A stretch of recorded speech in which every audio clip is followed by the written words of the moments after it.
లోకంలా దుఃఖమున్నది, దుఃఖానికి మూలం కోరిక. కోరికలను జయించితేనే దుఃఖం నశిస్తదని చెప్పి దుఃఖం నుంచి విముక్తిని పొందేటందుకు 8 మార్గాలను బోధించిండు గౌతమ బుద్ధుడు. బోధి వృక్షం కింద జ్ఞానోదయమైనాక సిద్ధార్థునిగా మారి ఇసొంటి ఎన్నో మంచి మంచి బోధనలు చేసిండు. అందుకే ఆ బోధనలన్నీ నలుగురికి ఉపయోగపడాలని దేశంలో అప్పుడప్పుడు యాత్రలు చేస్తుంటారు బౌద్ధ సన్యాసులు. కర్ణాటకలున్న గుల్బర్గా నుంచి నాగార్జున సాగర్లున్న బుద్ధవనం దాకా బౌద్ధ సన్యాసులు చేస్తున్న ధమ్మయాత్ర కూడా అసొంటిదే. ఆ యాత్ర ఇయాల హైదరాబాద్కు చేరుకున్నది. ఆ యాత్ర ముచ్చట్లేందో చూద్దాం పండ్రోల్లా. విశ్వశాంతిని కోరి ముచ్చటగా 3వ ఏడాది బౌద్ధ భిక్షువులు చేస్తున్న ధర్మయాత్ర హైదరాబాద్ పట్నం చేరుకున్నది. ఇయాల కర్ణాటక రాష్ట్రం గుల్బర్గా నుంచి పాదయాత్ర చేసుకుంటా పట్నంలో అడుగుపెట్టిన బౌద్ధ సన్యాసులకు పంజాగుట్ట చౌరస్తాల ఘనంగా స్వాగతం పలికిండ్రు బౌద్ధ మతస్థులు. బౌద్ధ సన్యాసులను ఘనంగా సత్కరించిండ్రు. అటెంక అంబేద్కర్ సార్ విగ్రహానికి పూలమాలలేసిండ్రు. ఈ తాప కూడా మన దేశంలో ఉన్న బౌద్ధ సన్యాసులే కాకుండా థాయిలాండ్ దేశ బౌద్ధ సన్యాసులు సుతం యాత్రలో పాల్గొన్నారు. ఇంకా గొప్ప ముచ్చటేందంటే థాయిలాండ్ దేశం నుంచి వచ్చిన బౌద్ధ సన్యాసులు గౌతమ బుద్ధుని అస్థికలు ఎంబడి పట్టుకొనొచ్చిండ్రు. ఈసారి బుద్ధుడు జీవించినాక శాన దిక్కులా ఆయన అస్థికలు భద్రంగా దాచిపెట్టిండ్రని చెప్తుంటారు కదా. అట్లా థాయిలాండ్ దేశంలో కూడా బౌద్ధ మతం ఉన్నది కాబట్టి ఆడ కూడా బుద్ధుని అస్థికలు దాచి పెడితే ఆడికెళ్లి అవి పట్టుకొచ్చిండ్రు అన్నట్టు. వాళ్ళు కర్ణాటక నుంచి మన నాగార్జున సార్ బౌద్ధ రామాలయంకు వెళ్తున్నారు. వాళ్ళకి అడుగడుగునా వాళ్ళకి నీరాజనం, పబ్లిక్ అంతా నీరాజనం పలుకుతున్నారు. వాళ్ళు శాంతి స్థాపన గురించి మరియు గౌతమ బుద్ధుని అస్థికలు తీసుకొని వారు ఈ రోజు మన తెలంగాణకి రావడం జరిగింది. అటెంకా నెక్లెస్ రోడ్ సర్కిల్ కాడున్న అంబేద్కర్ విగ్రహం దగ్గర థాయిలాండ్ భారతీయ బౌద్ధ సన్యాసులతోని మీటింగ్ పెట్టిండ్రు ఉప ముఖ్యమంత్రి భట్టి సారు, కార్మిక శాఖ మంత్రి వివేక్ వెంకటస్వామి సారు. గౌతమ బుద్ధుడు బాబాసాహెబ్ అంబేద్కర్ మార్గంలో సాగుతున్నదట తెలంగాణలో చెయ్యిపాటి పాలన. బుద్ధవనం ప్రాజెక్టును చాలా సీరియస్ గా తీసుకున్నది మా సర్కారు. బుద్ధవనంకు పోయే బౌద్ధ భిక్షువులకు బుద్ధవనంను చూసేటందుకొచ్చే పబ్లిక్ కు సకల సౌలతులు కల్పిస్తామన్నాడు భట్టి సారు. థాయిలాండ్ దేశం నుంచి మొత్తం 70 మంది దాకా పాల్గొన్నారు బౌద్ధ భిక్షువులు. ఇంకో 30 మంది దాకా మనోళ్లున్నారు. ఈ నెల 2వ తారీఖున కర్ణాటక రాష్ట్రం కలబుర్గిలా ధర్మయాత్ర పేరు మీద చాలైంది ఈల పాదయాత్ర. వచ్చే నెల 1వ తారీఖు నాడు నాగార్జున సాగర్లున్న బుద్ధవనం కాడికి చేరుకున్నాక సమాప్తం అవుతదన్నట్టు. ఏదేమైనా ఈ బౌద్ధ భిక్షువుల పుణ్యమా అని ఆ బుద్ధ భగవానుడి ఆశీస్సులు మన దేశం మీద నిండుగా ఉండాలని కోరుకుందాం. ఎవరన్నా మీకు ఫోన్ చేసి మీ ఇంట్లో బాంబు పెట్టినాం ఇంకోసేపట్ల అది వేతదని చెప్తే మీకేమనిపిస్తుందోల్లా? ఏమనిపించుడేంది? అది నిజమా అబద్ధమో అటెంక ముచ్చట గాని ముందుగాలనైతే ఎంటనే అది ఎక్కడున్నది అనేది దోలాడుడో లేకుంటే ఇంట్లోకించి బయట కురుకుడో చేస్తామని అంటారు కదా. అగో అచ్చం గసంటి బెదిరింపులే వచ్చినాయోల్లా మన 2 తెలుగు రాష్ట్రాలున్న కొన్ని కోర్టులకు. మరి అటెంక ఏం జరిగిందో వార్తలకు పోయి పురాగార్చుకుందాం పాండ్రి. నాంపల్లి క్రిమినల్ కోర్టు భవనంలో బాంబు పెట్టినాం. 12 ఆర్డీఎక్స్ లతోని కోర్టును వేల్ చేయబోతున్నామని పొద్దటిలే మెయిల్స్ వచ్చినాయి. దీంతోని గుబులు పడ్డ న్యాయవాదులు, సిబ్బంది, కోర్టుకు వచ్చిన వాళ్ళంతా ప్రాణ భయంతో బయటకు వచ్చిర్రు. ఇట్లా వెంటనే పోలీసులు, భద్రతా సిబ్బంది డాగ్ స్క్వాడ్ ను, బాంబు డిస్పోజల్ స్క్వాడ్ ను రంగంలో దింపి కోర్టు భవనం మొత్తం జల్లెడ పట్టిండ్రు. కాకుంటే ఏం దొరకకపోయేటాలకు ఆకతాయిలో ఇట్లా చేసిరని నిమ్మలమైండ్రు. ఇక ఈ ముచ్చట మీద ఈ వకీల్ సాబు గిట్లా మాట్లాడుకొచ్చిండు. దీనికి ఒక ఇండికేటర్ లాంటి వ్యవస్థను ఏదైనా ఏర్పాటు చేసి సాంకేతికతను ఆధారంగా చేసుకొని డీజీపీ గారు కావచ్చు, కమిషనర్ గారు కావచ్చు, ఈ విషయంలో ప్రధాన న్యాయమూర్తి గారిని కూడా సంప్రదించి కోర్టు ఆవరణలో ఒక విధమైన సెక్యూరిటీ సిస్టమ్స్ ను ఏర్పాటు చేసి ఒక ఇండికేటింగ్ సిస్టమ్స్ ను ఏర్పాటు చేస్తే బాగుంటుందని నా అభిప్రాయం. అదే విధంగా ఈ చర్యలకు పాల్పడుతున్న వ్యక్తులను కఠినంగా శిక్షించే విధంగా ఒక ప్రక్రియ చేపట్టాలని నేను పోలీసు వారిని అభ్యర్థిస్తున్నాను. నాంపల్లి కోర్టుకే కాదు కరీంనగర్ కోర్టుకు సుతం బాంబు బెదిరింపులు వచ్చినాయి. 12 గంటల 5 నిమిషాలకు కోర్టు భవనం బెయిల్ చేస్తామని మేల్ సచ్చటాలకు కోర్టులో ఉన్న వాళ్ళంతా బయటకు వచ్చిర్రు. వెంటనే బాంబు స్క్వాడ్ కోర్టుకు వచ్చి మొత్తం తనిఖీలు చేసి బాంబులేం లేవనటాలకు అందరూ ఊపిరి పీల్చుకున్నారు. ఇక అటు రాజమండ్రి జిల్లా కోర్టుకు సుతం బాంబు బెదిరింపులు వచ్చినాయి. ఈ ముచ్చట తెలవంగానే బాంబు స్క్వాడ్, డాగ్ స్క్వాడ్ తీసుకొచ్చి తనిఖీలు చేసిర్రు పోలీసులు. కాకుంటే ఆడ సుతం బాంబులు ఆనవాళ్ళు ఏం దొరకలేదు. ఇక అటు శ్రీ సత్యసాయి జిల్లా ధర్మవరంలో ఉన్న అదనపు సివిల్ జడ్జి కోర్టుల సుతం బాంబు పెట్టిన మేల్ సచ్చటాలకు పోలీసులు డాగ్ స్క్వాడ్, బాంబు స్క్వాడ్ తో తనిఖీలు చేసిర్రు. మొత్తానికైతే ఇలా 2 తెలుగు రాష్ట్రాలున్న కోర్టులను మాత్రం ఈ బాంబుల ముచ్చట్లు షేక్ చేసినాయి పోండ్రి. మరి సైబర్ క్రైమ్ పోలీసులు దీని మీద ప్రత్యేక శ్రద్ధ పెట్టి ఈ ఆకతాయి పనిచేసిన వాళ్ళను దొరకబట్టి వాళ్ళ కఠిన శిక్ష వేయాలని అంటున్నారు న్యాయస్థానాలలో న్యాయం కోసం వాదించే న్యాయవాదులు. అన్నం తింటుంటే ఈగలో దోమలు ముసురుకుంటేనే ఎట్లనో అనిపిస్తుంది. ఒకవేళ అది తినే అన్నంలోనో కూరలను వస్తే యాక్తు అని మొత్తం బారేస్తారు. కానీ పాపం గీ పిల్లలు చూడుండ్రి ఒక్క రోజు కాదు 2 రోజులు కాదు వారం రోజుల కానుంచి రోజు తినే అన్నంలో పురుగులు వస్తున్నాయట. ఎన్ని మాటలు చెప్పినా కూడా ఎవ్వరు పట్టించుకుంటలేరని ఇగో ఇవాళ ఈ పని ముంగటేసుకున్నారు. ఫుడ్ సరిగ్గా లేదు సార్, 1 వీక్ అవుతుంది. మార్నింగ్ ఉన్నాను, మార్నింగ్ 5కే వచ్చాను. మార్నింగ్ 5 వచ్చి వాళ్ళు రైస్ తినేటప్పుడు వాళ్ళు పక్కనే ఉన్నాను. మెత్తగా అయిందనేసి వంట వాళ్ళకి కూడా చెప్పి రైస్ మెత్తగా ఉందమ్మా, ఇది మళ్ళీ రిటర్న్ వాపస్ ఇవ్వండి. మేడం కొత్త రైస్ రాకముందు కూడా చాలా సార్లు పురుగులు వచ్చినాయని చెప్పినాం, మీకు చెప్పాము. మీరేమన్నా పట్టించుకురా మేడం? ఎన్నిసార్లు చెప్పిన వాళ్ళు బువ్వ చక్కగా పెట్టకుండా ఇబ్బంది పెడుతున్న ప్రిన్సిపాల్ ను సస్పెండ్ చేయాలని ధర్నా చేస్తున్న విద్యార్థులు నాగర్ కర్నూలు జిల్లా వేల్దండ సోషల్ వెల్ఫేర్ హాస్టల్లో చదువుతున్నారు. తినే అన్నంలా దినాం పురుగులొస్తున్నాయట. ప్రిన్సిపాల్ మేడానికి ఎన్ని మాటలు చెప్పినా పట్టించుకుంటలేదట.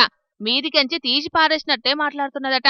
ఇక పురుగుల అన్నం తినలేక ఖాళీ కడుపుతోని వండుకుంటున్నాం, ఇట్లనే ఉంటే మా పానాలు పాడైతే అని చెప్పి ఇవాళ శ్రీశైలం హైదరాబాద్ జాతీయ రహదారి మీద ధర్నాకు దిగిండ్రిట్లా.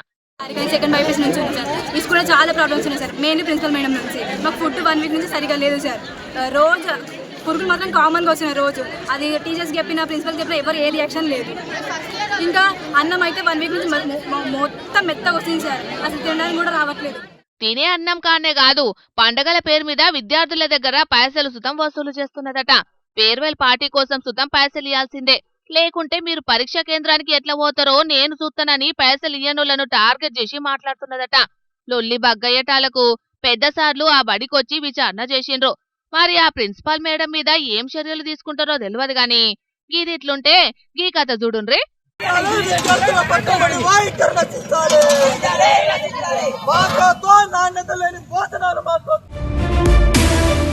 నాగర్ కర్నూలు జిల్లా కొల్లాపూర్ పట్టణంలోన్న పాలమూరు యూనివర్సిటీ పీజీ కాలేజీ విద్యార్థులు కూడా మాకు బువ్వ చక్కగా పెడతలేరని రోడెక్కిండ్రు.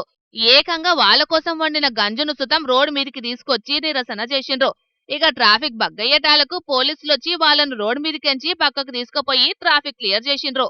గతంలోనే గత 2 నెలల కిందటనే ఈ రోజు ప్రిన్సిపల్ గారికి చెప్పాం, హాస్టళ్లలో భోజన నాణ్యత లేదు అని చెప్పేసి హాస్టళ్లలో భోజన నాణ్యతను పాటించాలి, మెనూను ఏర్పాటు చేయాలి.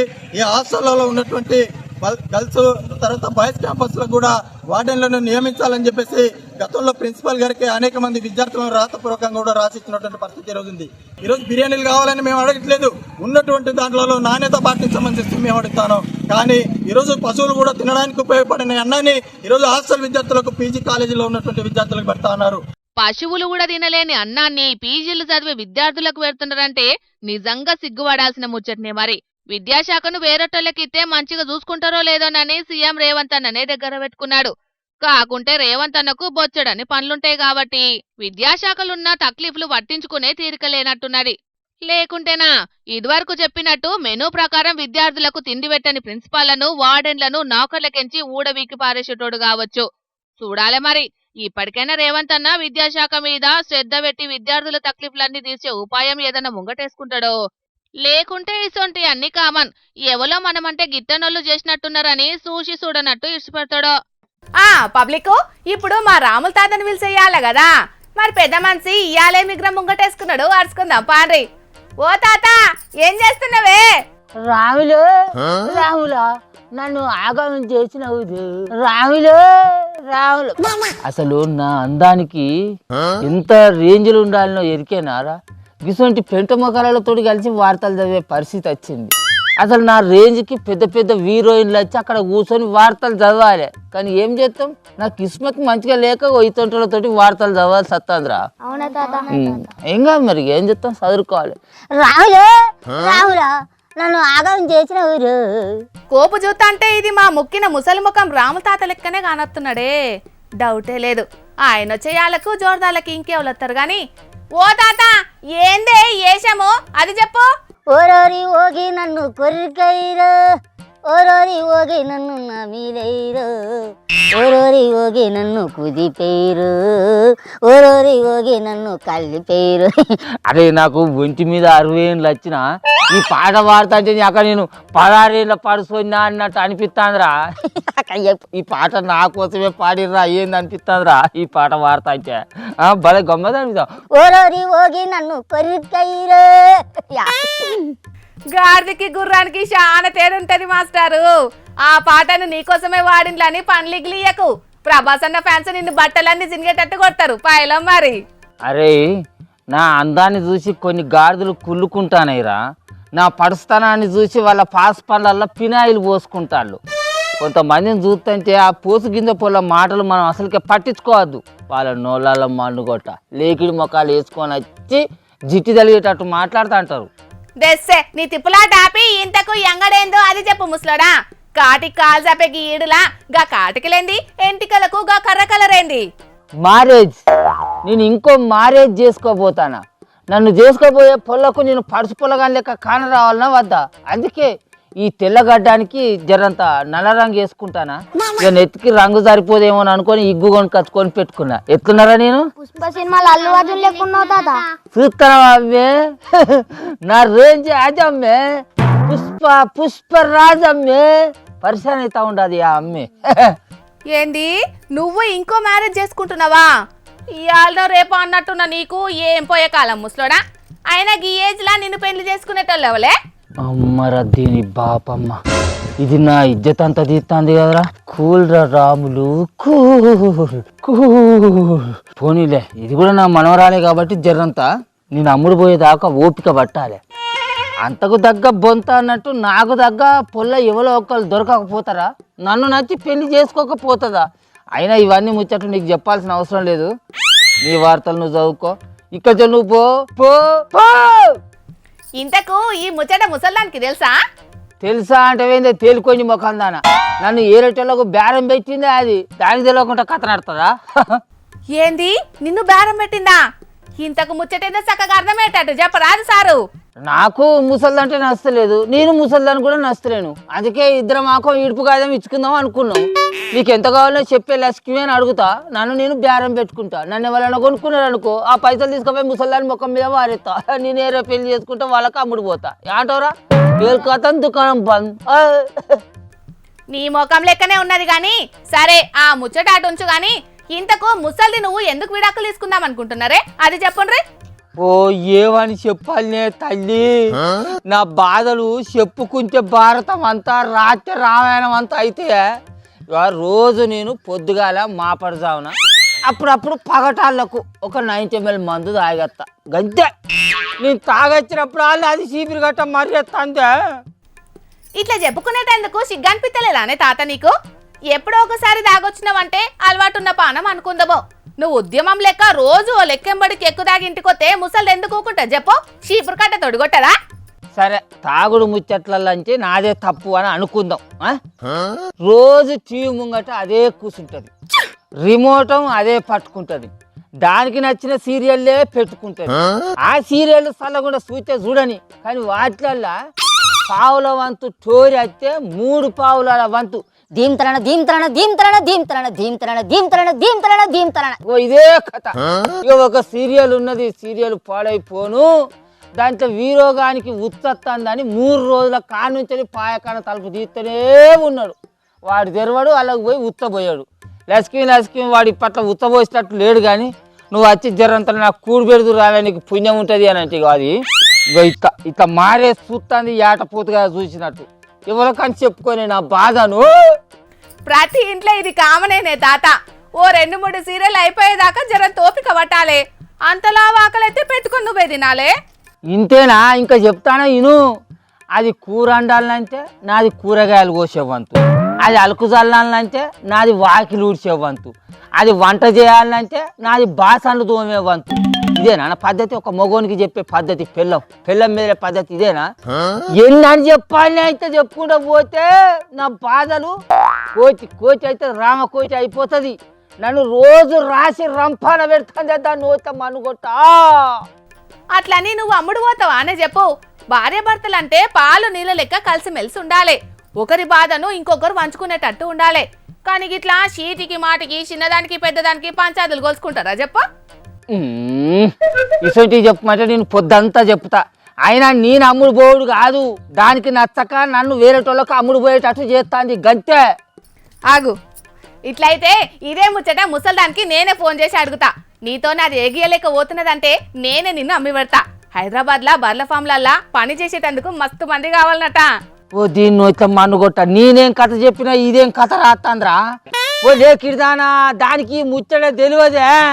దానికి తెలియక ముందే నేను ఏ రేటోళ్ళకి అమ్ముడు పోయి ఆ పైసలు తీసుకుపోయి దాని ముఖానికి ఆడబెడదామని చూస్తాను కానీ నువ్వు దానికి ముచ్చట చెప్పకే. చెప్పుడు కాదు, ఆల్రెడీ కట్ట పట్టుకొని వస్తున్నట్టున్నది. గట్టు మొకాన చూడు పెద్ద మనిషి. అబ్బర కొడుకో, దానికి నేను దొరికేది ఉంటే కుక్కను వచ్చాడు కొడుతుంది రో. భోపాల్ రాష్ట్రంలో ఒక పెద్ద మనిషి ఇంటామెను కాదని వేరే టామతోటి ఉందామనుకున్నాడట. ఇక భార్యతోటి ఉండలేనని ఇడుపు కాగితం చేద్దామనుకుంటే ఆమె మొదుగాల ఒప్పుకోలేదట. ఆఖరుకు 1,50,00,000 రూపాయలు ఉండనీక ఒక ఇల్లు ఇస్తే ఒప్పుకుంటా అన్నదట. డీల్కు పెన్మిటి ఒప్పుకునేటాలకు మొగుణ్ణి అమ్ముకున్నదని ఇప్పుడు మస్తు వైరల్ చేస్తున్నారు ఈ ముచ్చట్ని. మొత్తానికైతే రాను రాని ఎటు పోతున్నదో ఏందో పోండ్రి ఈ సమాజము. పోలీస్ శాఖల కొత్తగా కొలువుల చేరిన 76 చిన్నకాలు సక్సెస్ఫుల్ గా ట్రైనింగ్ తీసుకునేలా ఇక డ్యూటీకి ఎక్కడే ఆశాం. మరి ఇక ట్రైనింగ్ లా అవేం నేర్చుకున్నాయి, ఏం కథ పురాగా ఆర్చుకుందాం. పోలీస్ అన్నలు జాగిలాలను ఆశం చేయకుండా ప్రవేశపెట్టురేగా.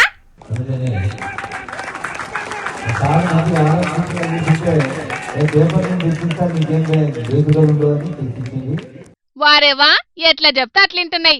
పోలీస్ అన్నలు చెప్పినట్టే పొల్లు పోకుండా చేస్తున్నాయి. కొంచెం వెనక ముందు అవుతున్నాయి గాని పోలీస్ అన్నల మాట జవదార్తలేవు. పోలీస్ అన్నలతోటి కలిసి కట్టుగా ప్యారెడ్ చేసినాయి. పోలీస్ అన్నలు మరి ఇవేనా ఇంకేమనున్నాయా?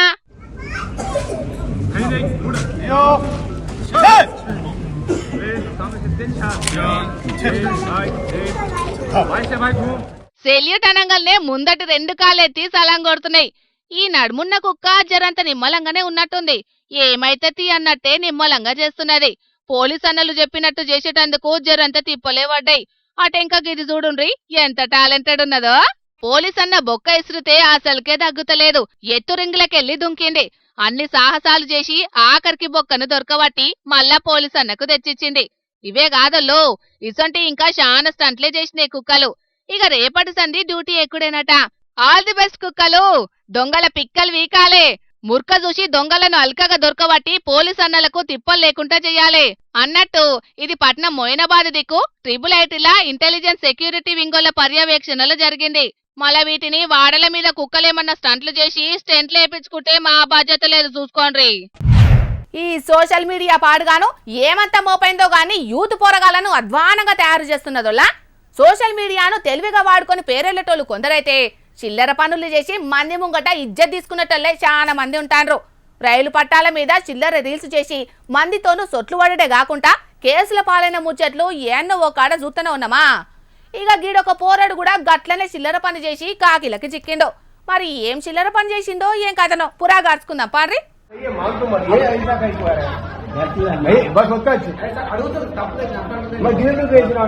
మంచి మాటలు చెప్తున్నా బాబు నీ కానీ ఫ్రెండ్ సలాం కడుతున్నాయి.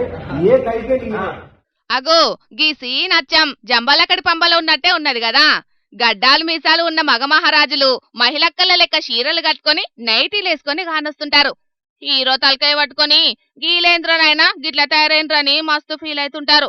మంత్రిచ్చిన నీళ్లు తాగితే మంచిగైతారని సినిమాలో ఓ మాంత్రికుడు చెప్తాడు. కాని మంత్రిచ్చిన 3 చెరువుల నీళ్లు దాగిచ్చినా మారని మాయ రోగం పుట్టింది గీ బద్మాషోనికి. ముస్లిం మహిళక్కలు వేసుకునే బుర్కా వేసుకుని జగిత్యాల జిల్లా కోరుట్ల బస్టాండుకు బయలుదేరిండు. ఎవరికి అనుమానం రాకుండా బస్టాండ్ల మహిళక్కల నడుమ కూసున్నాడు. అక్కడున్నోళ్లకు ఈయన నడక చూసి డౌట్ కొట్టిందట. ఫోన్లు మాట్లాడుతుంటే మాటలిన్నాక మగ పురుషుడే అని ఫిక్స్ అయిండ్రు. అక్కడున్నోళ్లు దొరకబట్టి గదిరితే నీళ్లు నములుడు చాలు చేసిండు. పోలీసోళ్లు బుద్రకిచ్చి అడుగుతాంటే ఇట్లా తలకు తోకకు లింక్ పెట్టుకుంటా దోస్తు కోసమని రీల్స్ కోసమని దొంగ ముచ్చట్లు చెప్తున్నాడు.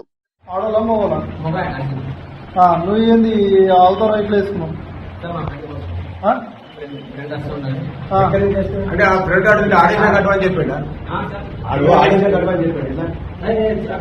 మరి ఎట్లా అంటే నీకు ఏ లెక్క వేసుకున్నావు? ఆడవాళ్ళకి బట్టలు వేసుకోవాలని బాగా కాల్సింది. సిగ్గుదాపినోడు మీదికెళ్లి ఇగిలిచ్చుకుంటా సమాధానాలు చెప్తున్నాడు. పోలీసోళ్లు గట్టిగా అరుచుకుంటే అసలు ముచ్చట బయటపడుతుండొచ్చు. బస్టాండ్లున్నోళ్ళైతే ఆడవిల్లాలను షిడాయించేటందుకే ఆదేశం కట్టిందని అంటున్నారు. ఈ రీల్స్ పిచ్చి పాడుగాను మహిళలు కూడా నమ్మకుండా చేసే కాడికి తయారైంది. ఇట్లా ఏగిచ్చినట్టు చేసుకుంటా పిచ్చేషాలు వేసేటోళ్లకు కోటింగ్ గట్టిగిస్తేనే సెట్ అయ్యేటట్టున్నారని అనుకోబట్టిండ్రు ఈ జంబలకడి పంబను చూసిన జనాలు.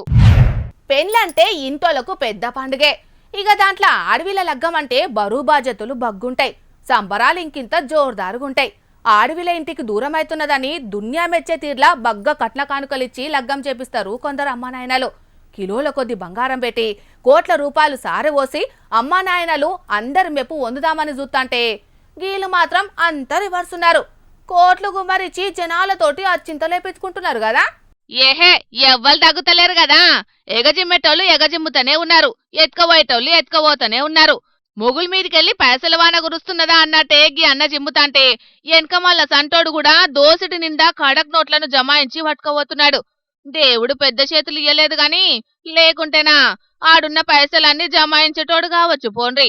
ఉన్నోనికి ఉట్ల పండగ, లేనోనికి లొట్ల పండగ అన్నట్టే ఉన్నది పంజాబ్ దిక్కు పెన్లోల కథ. తరుణ్ అనే కాడ సికిందర్ సింగ్ అనేటాయన చెల్లెకు లగ్గమైందట. భరత్ పెట్టిండ్రట. ఇక ఏమనిపించిందో ఏమో కడక్ కడక్ నోట్లను గారాల చెల్లె మీద ఎగజల్లిండ్రు. దగ్గర 8.5 కోట్ల దాకా ఎగజిమ్మిర్రని ఈడోళ్లు చూసినోళ్ళు అంటుంటే పెన్లోళ్ళు మాత్రం 4 లక్షలే అని చెప్తున్నారు. ఎక్కువ పైసలని మా ఇజ్జత్ బర్బాదు చేస్తున్నారని ఇంటోళ్ళు అంటున్నారు. అనేటోళ్ల మీద కేసులు పెడతామని కుత్కాంత వంగమత్తుకుంటున్నారు. కానీ కడుపు నింపే కడక్ నోట్లను ఎట్లా పడితే అట్లా ఎగజిమ్ముడు ఏం పద్ధతి చెప్పుండ్రి. కండ్లకు అద్దుకొని జేబులో పెట్టుకునే నోట్లను ఇట్లా కాలకాడ జనాల మీద నోట్ల వానలు గురిపితే చూసేటోళ్ళు ఊకుంటారా చెప్పుండ్రి. ఆర్బీఐ రూల్స్ ను పర్ర బ్రేక్ చేసిండ్రని అసలు ఇంటోళ్ళ మీద కేసులు పెట్టాలి. ఇంకొకరు ఇట్లా చెయ్యకుండా బుద్ధొచ్చేటట్టు చేయాలని అంటున్నారు ఈ లెక్క ఆవరం చూసిన జనాలు. ఇక తెచ్చిన వార్తలన్నీ అయిపోయినాయి. ఇవుల్లా ఇయాల్టి జోర్దార్ వార్తలు. మళ్ళొచ్చే జోర్దార్లో మళ్ళా కలుద్దాం. అప్పటిదాకా చూస్తూనే ఉండండి హెచ్ఎం టీవీ. అట్లనే ఇంకిన్ని మంచి మంచి వార్తల కోసం హెచ్ఎం టీవీ యూట్యూబ్ ఛానల్ని సబ్స్క్రైబ్ చేసుకోండి. ఇసొంటి ముచ్చట్లు ఆడ మస్తుగుంటాయి. అన్ని ముచ్చట్లు మీ దాకా చేరాలంటే తప్పకుండా గంట కొట్టుండ్రి, లైక్ చేయండి. ఈ ముచ్చటను మీ దోస్తులకి షేర్ చేయండి. ఏమంటున్నాం? సరే మరి, టాటా.